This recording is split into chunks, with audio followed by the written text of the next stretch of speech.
Hi everyone, welcome to CA Raman Luthra classes. This side Weber Fabroy and I take up economics in CA Raman Luthra classes.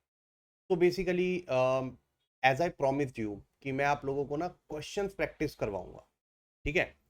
देखो, questions practice करना ना बहुत important है. आप concept पढ़ रहे हैं और कई बार हमें लगता है कि यार कंसेप्ट तो हो मजा ही आ गया पढ़ के. ठीक है, बट वो मजा दुगना तभी होगा जब आप क्वेश्चंस प्रैक्टिस करेंगे और आप क्वेश्चंस क्रैक कर पा रहे हो. अगर कंसेप्ट पढ़ के मजा आया और वो क्वेश्चंस क्रैक नहीं कर पा रहे हैं, क्योंकि अल्टीमेट हमारा ऑब्जेक्टिव है क्वेश्चंस क्रैक करना, तो भैया फिर तो काम खराब है. फिर वो कंसेप्ट ना के बराबर ही आप. तो इसीलिए इसीलिए ऐसा नहीं है, कंसेप्ट भी करवाऊंगा, टेंशन मत लो. लेकिन पहला फोकस मेरा जो है क्वेश्चंस पे है, सो दैट आप लोगों को आइडिया लग सके कि यार अभी तक हमने जितना पढ़ा है क्या हम उसके क्वेश्चंस अटेम्प्ट कर पा रहे हैं. तो मैंने आपको डिमांड एंड सप्लाई के करवा दिए, लास्ट क्लास में मार्केट स्ट्रक्चर के करवा दिए. आज जो है हम प्रोडक्शन रेवेन्यू और कॉस्ट, इवन दो ये इतनी वेटेज नहीं रखता आपके सेबी या आईएफएससीए में एग्जाम में, लेकिन लेकिन लेकिन अगर एक आधा क्वेश्चन भी आ जाए तो भैया फिर हमें तो हमारा ऑब्जेक्टिव तो ये है ना कि जितने क्वेश्चन आए हमें सारे आने चाहिए. हमें छोड़ के छोड़ना जाने कोई. मतलब ऐसा होना चाहिए कि अगर हमें अटेम्प्ट भी कम करने हैं ना, फिर भी हमें सारे आते हो. इस बात में कंफ्यूजन हो जाए भाई कौन सा वाला इनको सौंपूंगा. ठीक है, चलो. तो जल्दी से स्टार्ट करते हैं हमारा question answers of production revenue cost. बहुत ही इजी ये टॉपिक है और बहुत ही इंपॉर्टेंट इसके क्वेश्चंस हैं. ठीक है. तो यू मस्ट बी अवेयर, अगर आप लोगों ने मेरी पिछली वीडियोस देखी हैं तो यू मस्ट बी अवेयर कि लाइव डाउट सेशन स्टार्ट हो चुके हैं पोर्टल पे. ठीक है. तो जल्दी से आइए, उसका पार्ट बनिए, एक इंटरेक्शन बढ़ता है उससे. ठीक है. सिर्फ क्लासेस देख ली, यूट्यूब से देख ली या कहीं पर आपने पेड खरीदा है तो उसका फायदा नहीं है जितना डाउट सेशन लाइव एक एक टीचर के साथ बैठकर गुफ्तगू करना, डाउट्स पूछना, वो बहुत इंपॉर्टेंट है. तो लाइव डाउट सेशन स्टार्ट हो चुके हैं जो चलेंगे अभी. ठीक है. तो आइए ज्वाइन कीजिए. ठीक है, www.caramanlutraclasses.com या फिर प्ले स्टोर से ऐप भी डाउनलोड कर सकते हैं.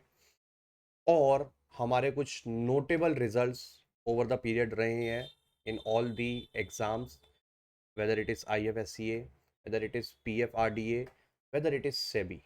ठीक है. तो आई होप आप लोग हमारे साथ ये जर्नी पे बाक इन करेंगे एंड कल को आप ही हमारे नोटेबल रिजल्ट के एग्जाम्पल बनेंगे.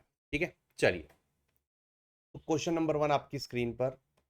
आपने अपना आंसर करना है, मैं अपना करूंगा. लेट्स सी मैच होता है कि नहीं होता, एंड हो सकता है मेरा भी गलत हो. कमेंट में अगर आपको लग रहा है कि सर ने ये गलत आंसर किया तो प्लीज कमेंट में इसको मेंशन करना. चलो आ जाओ.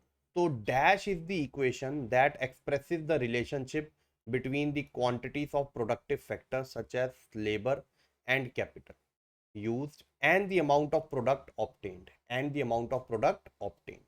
It states that the amount of product that can be obtained from every combination of factors, assuming that the most efficient available methods of productions are used.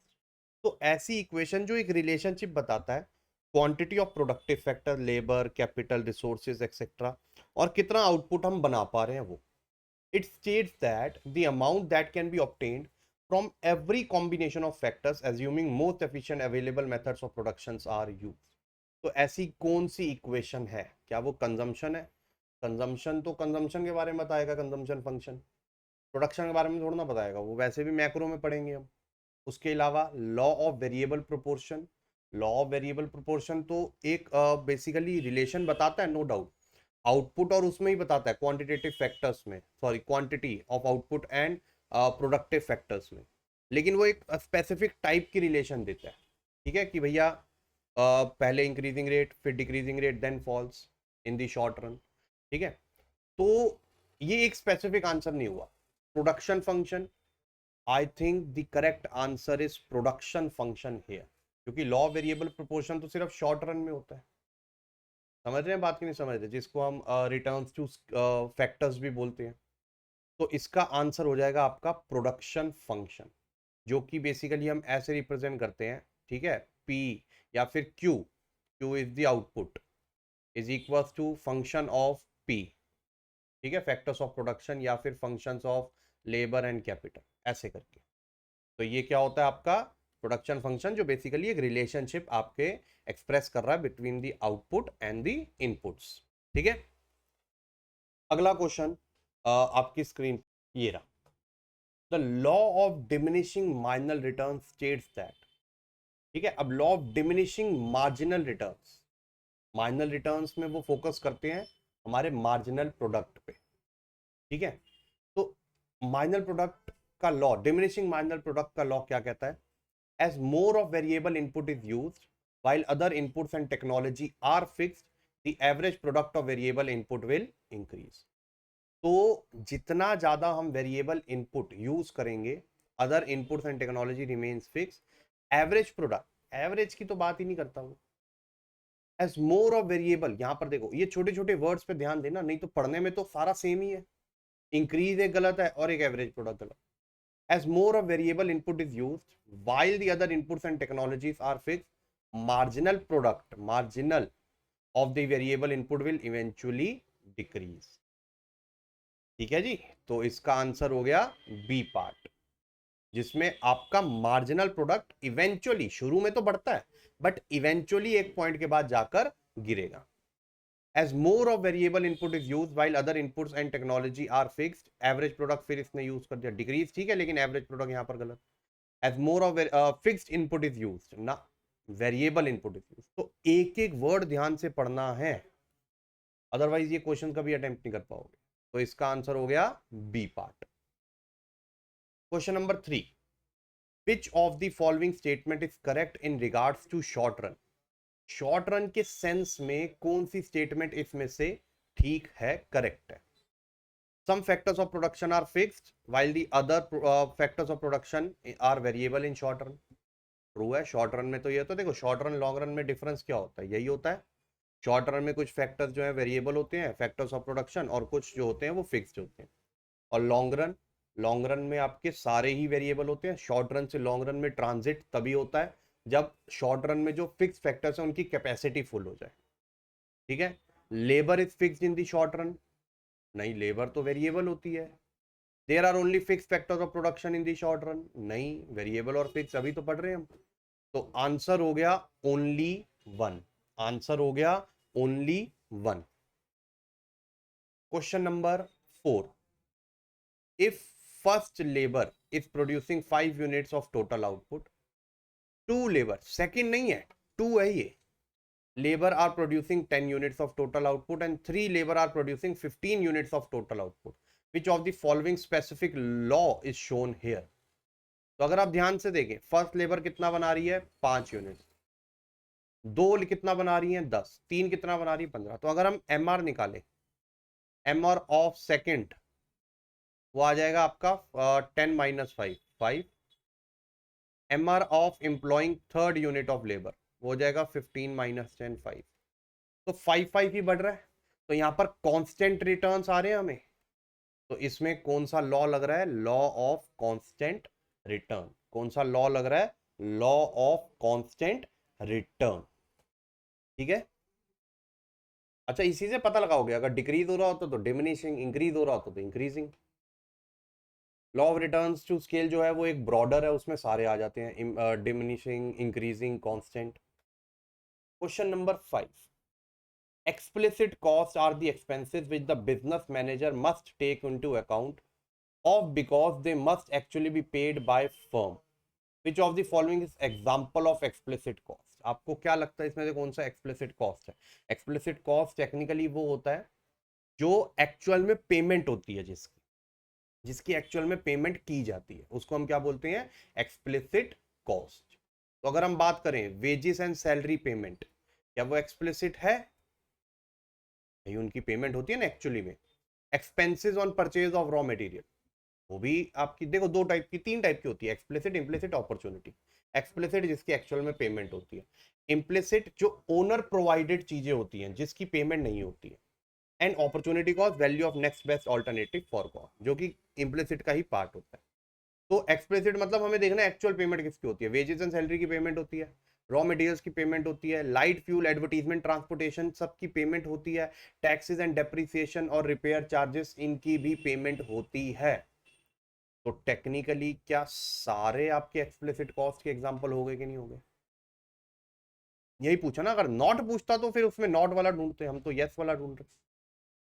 Question number 6, which of the following statement is correct regarding total variable cost? इसमें से कौन सी statement जो है वो सही है regarding total variable cost? तो अगर हम टोटल वेरिएबल कॉस्ट की बात करते हैं तो टोटल वेरिएबल कॉस्ट की कौन सी स्टेटमेंट वेल डिस्क्राइब कर रही है उसे? It is total cost divided by quantity of output produce. ये तो एवरेज कॉस्ट आ जाएगा, ठीक है।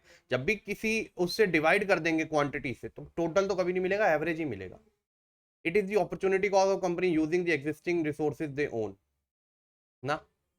The cost is link with the level of output. Variable cost का एक सबसे बड़ा फीचर होता है उसका डायरेक्ट रिलेशन होता है output. The more you try to produce more you have to incur variable cost.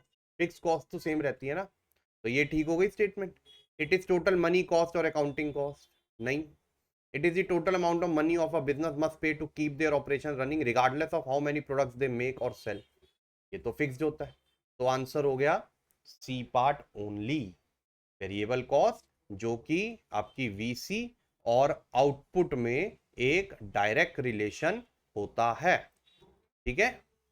आपके सॉरी आपके वीसी एंड आउटपुट में एक डायरेक्ट रिलेशन होता है, ठीक है। Question number 7, when average total cost is falling which cost is always lower than average total cost? तो जब आपकी एवरेज टोटल कॉस्ट फॉल कर रही हो तो कौन सी cost is always lower than average total cost? ठीक है, इंटरेस्टिंग क्वेश्चन। जब आपकी एवरेज टोटल कॉस्ट गिर रही है, ठीक है, उसने गिरने पे बोला सिर्फ, तो इनमें से कौन सी कॉस्ट हमेशा उससे कम रहेगी? ठीक है, तो पहला टोटल वेरिएबल कॉस्ट। अब टोटल वेरिएबल कॉस्ट तो वैसे भी कम ही रहे, सॉरी माय बैड, यहाँ टोटल वेरिएबल कॉस्ट है। अगर एवरेज होता तो वो गिरा होता हमेशा, यहाँ पर टोटल है। अब ये जो है ये ध्यान से पढ़िएगा। अब कहीं ना, अब जैसे मेरे दिमाग में भी एकदम से है, अगर यहाँ पर एवरेज बात कर रहा है तो हमारा माइंड ना थोड़ी हमारे साथ गेम खेलता है, वो इस वर्ड को भी ना जल्दी जल्दी में एवरेज पढ़ देगा। और वैसे भी एक टाइम लिमिट होती है क्वेश्चन की, ऊपर से एंजाइटी हमारी अलग हिट कर रही होती है अगर पेपर कोई मुश्किल आ रहा हो या कुछ आ रहा हो। तो ऐसे में we are bound to make such mistakes, we tend to make such mistakes. We have to control ourself, keep our mind calm as much as possible, so that एक एक वर्ड ध्यान से पढ़ें। टोटल वेरिएबल कॉस्ट कभी average total cost से कम नहीं होगी, वो टोटल है वो एवरेज है। टोटल फिक्स कॉस्ट भी कभी कम नहीं होगा। अगर इन दोनों का एवरेज लिखा होता तो यस, एवरेज टोटल कॉस्ट से एवरेज वेरिएबल कॉस्ट भी कम होती है, एवरेज फिक्स कॉस्ट भी कम होती है, बिल्कुल ठीक होता। Marginal cost yes, marginal cost yes, क्योंकि रिलेशन क्या होती है, as long as M C is less than A C या A T C, A C falls. Second, M C equals to A C minimum, M C greater than A C rises, ठीक है। तो ऐसे में आपका ये पहली वाली कंडीशन के बारे में पूछ रहा है कि एवरेज टोटल कॉस्ट फॉल कर रही है तो मार्जिनल कॉस्ट उससे कम होगी तभी तो फॉल कर रही है, तो आंसर हो गया मार्जिनल कॉस्ट, आंसर हो गया मार्जिनल कॉस्ट। अब इसी पे ना आपका एक और क्वेश्चन बनता है, can average cost fall even MC is rising when MC is rising? Can average cost fall even MC is rising? तो आंसर है yes, average cost can fall even if MC is rising provided MC is less than AC। Basically अगर मैं diagrammatically present करूं, ये आपकी MC suppose करो, ये आपका AC। अब यहां से इस पोर्शन पे देखिए, यहां पर MC जो है वो राइज कर रहा है लेकिन AC फिर भी गिर रहा है इस पर्टिकुलर पोर्शन पे। AC गिर रहा है ना, रीजन क्योंकि MC लेस देन AC है। तो yes, it is possible that MC is rising but still AC is falling provided MC is less then AC। तो ये टेक्निकल क्वेश्चंस पे ध्यान देना होता है काफी। Question number 8, opportunity cost refers to the value of next best alternative for call. तो opportunity cost का मतलब क्या होता है? Value of next best alternative for कौन। What does the opportunity cost of holding money mean? अगर आप अपने पास मनी होल्ड करके रखते हैं तो इसका अपॉर्चुनिटी कॉस्ट क्या होता है? पहला, the interest that could be earned bye lending money. Interest that could be earned bye lending money. तो ये तो ठीक है, ये अपॉर्चुनिटी कॉस्ट होती है कि अगर आप वो पैसा अपने पास ना होल्ड करके अगर किसी को लेंड कर देते, एज अ एडवांस दे देते, एज अ लोन दे देते, तो उस पर इंटरेस्ट मिलता, वो आपने फोरगो कर दिया यहाँ पर। Cost of not having cash available immediately when you need it. अरे इमीडिएटली तो है, तो ये तो गलत हो गया, होल्ड कर रहे हो। Advantage of having adequate cash available to make all the necessary payment. ये तो बेनिफिट मिल रहा है आपको। अपॉर्चुनिटी कॉस्ट होता है जो बेनिफिट छोड़ा आपने। The yield given up of holding money rather than bonds. तो अगर यही पैसा बॉन्ड के थ्रू होल्ड करके रखते तो आपको उस पर यील्ड मिलता, रिटर्न मिलता, इंटरेस्ट मिलता। तो आंसर हो गया ए एंड डी। आंसर हो गया ए एंड डी, क्योंकि ये दोनों ऑल्टरनेटिव, ये दोनों बेनिफिट आपने छोड़े हैं पैसा होल्ड करने के लिए। Question number 9, which of the following statement is most appropriate to describe regarding the implicit cost? implicit cost कौन सी होती है? ओनर प्रोवाइडेड चीजों की होती है। implicit cost are equal to total fixed cost? नहीं। implicit cost comprise entirely of variable cost? नहीं। implicit costs are opportunity cost for self employed resources? नहीं। सॉरी, हाँ, yes, implicit costs are opportunity cost for self employed resources. self employed is owner employed, जो खुद उसने अपने resources business में use कर लिए, और अगर वो बिजनेस को ना देता, बाहर कहीं देता, तो उसका पैसा जो उसे मिलता, वो जो अपॉर्चुनिटी कॉस्ट उसने लूज करी, वो इम्प्लिसिट कॉस्ट कहलाती है। तो आंसर हो गया सी पार्ट। आंसर हो गया C part. Implicit cost are opportunity cost of self employed resources, of self employed resources. ठीक है। Question number 10, what does question number 10 says? Question number 10 says which would be the implicit cost for firm। अच्छा, एक definition point of view से पूछ लिया question में, एक यहां पर अब एग्जांपल पॉइंट ऑफ व्यू से पूछ कि इसमें से कौन सी implicit कॉस्ट होती है फर्म की। Cost of worker wages and salaries for the firm, ये तो एक्चुअल में पेमेंट होती है, ये कैसे हो जाएगा? implicit कॉस्ट की तो कभी पेमेंट ही नहीं होती। Cost paid for leasing a building for the firm, इसमें भी पेमेंट होगी। Cost paid for production supplies for the firm, अब ऑब्वियस सी बात है, इसमें भी पेमेंट होगी। Cost of using owners godown for the firm, अब इसमें एक्चुअल पेमेंट नहीं होती, इसमें मतलब बेसिकली ओनर प्रोवाइडेड हाउस। अब एक्चुअल पेमेंट होती है, ये जरूरी नहीं, कई बार ओनर ले भी लेते हैं, भाई गोडाउन में दे रहा हूं, तो वो अलग से अपने बिजनेस में अकाउंटिंग में रेंट निकलवा लेते हैं अलग से। बट ओनर प्रोवाइडेड जितनी भी चीजें होती है वो इम्प्लिसिट कॉस्ट में आती है। तो आंसर हो गया यहाँ पर डी पार्ट। आंसर हो गया यहाँ पर D part. Question number 11, which of the following is not a fixed cost?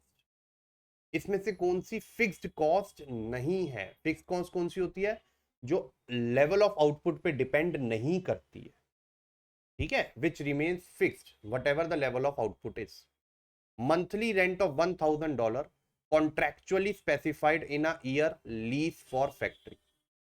तो जो मंथली रेंट है $1000 कॉन्ट्रैक्टिंग और contractually specified in 1 year lease, तो रेंट तो हमेशा फिक्स ही होता है, इसने तो नॉट पूछ लिया। अब payment of 5000 for imported machinery paid last month, obvious सी बात है, अब इंपोर्टेड मशीन मंगवाई है उसकी पेमेंट भी फिक्स है, अगर इंस्टॉलमेंट्स में जा रही है तो हर बार देनी पड़ेगी। Payment of 1000 for insurance of the factory for a year, again ये भी फिक्स है, जो ये लेवल ऑफ आउटपुट पे डिपेंड नहीं करती है तीनों कॉस्ट। अब workers ways of $15 per hour, अब ये डिपेंड करती है, क्यों?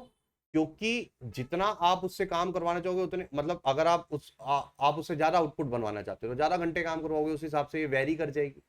तो कोई भी ऐसी कॉल जो आउटपुट लेवल से वेरी कर जाए वो वेरिएबल में आ गई। तो आंसर हो गया डी पार्ट। आंसर हो गया D part.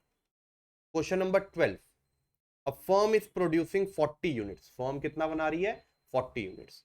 Eight this level of output average total cost and average variable cost are respectively equal to 50 and 47। Find out the total cost of the firm. तो a firm is producing 40 units, 40 units वो बना रही है। At this level of output average total cost, चलो लिख लेते हैं, average cost कितनी है 50, एवरेज वेरिएबल कॉस्ट कितनी है 47। तो अगर हम यहाँ से AFC निकाल लें, find out the total fix cost, तो वो होता है आपका AC माइनस AVC, तो 50 minus 47 that is equal to 3। अब उसने टोटल फिक्स कॉस्ट पूछा, AFC का फॉर्मूला TFC अपॉन आउटपुट या क्वांटिटी, सिमिलरली TFC क्या आ जाएगा AFC इंटू क्वांटिटी, AFC आ गया 3, क्वांटिटी है 40, तो टोटल फिक्स कॉस्ट कितनी रही होगी 120 रुपीज। प्रैक्टिकल क्वेश्चंस भी आ सकते हैं 120 rupees. Question number 13, fix cost $400, a firm has average total cost of $3 and average variable cost of $2.5, its output is, तो एक फिक्स कॉस्ट कितनी है $400, firm has average total cost of 3, चलो आओ लिख लेते हैं। अब फिक्स कॉस्ट आपको 400 दे रखी है, ATC या AC आपको $3 दे रखी है 3, एवरेज वेरिएबल कॉस्ट इज 2.5। अब आपसे वो पूछ रहा है आउटपुट निकालो। अच्छा सबसे पहले AFC निकाल लें, फिर से AC माइनस AVC करके 0.5 आ जाएगा। अब AFC का फॉर्मूला TFC अपॉन क्वांटिटी, तो क्वांटिटी का फॉर्मूला क्या हो जाएगा TFC अपॉन AFC।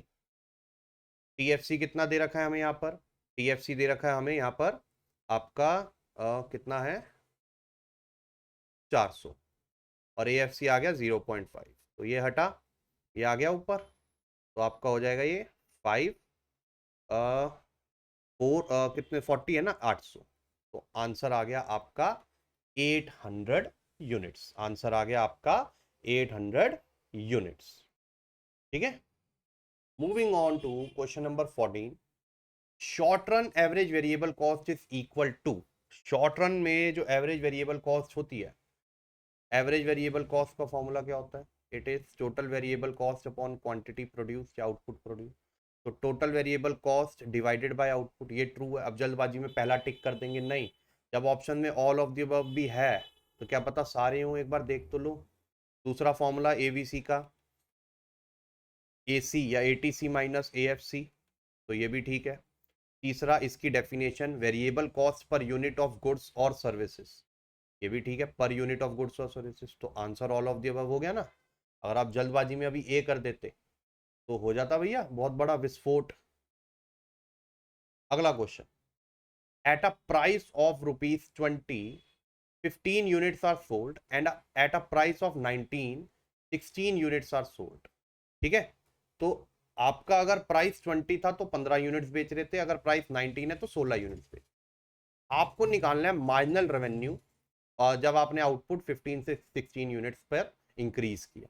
अब यहाँ पर नॉर्मली क्या करेंगे, एक आदत होती है, देखो 20 माइनस 19 जल्दी से कर देंगे 1। अब इवन दो यहाँ पर 1 ऑप्शन नहीं है, ठीक है, तो यहाँ पर आप बच गए। अगर 1 दे देता ना तो भैया फिर क्या करते, फिर करते यार 1 है। और MCQ का ना सबसे बड़ा क्या बोलूँ, सबसे बड़ा डीमेरिट यही होता है कि वो बच्चों की थिंकिंग अकॉर्डिंग ऑप्शन देते हैं, वो कैंडिडेट्स की थिंकिंग अकॉर्डिंग ऑप्शन देंगे कि यार अच्छा ये ऐसा सोचेगा, ऐसा गलत करेगा तो ये भी ऑप्शन दे दो, जिससे जब हम आंसर सोचते हैं ना भले ही वो हमारा गलत होता है लेकिन हमारा कॉन्फिडेंस बढ़ जाता है ऑप्शन देखकर कि हाँ भाई इसका ऑप्शन है।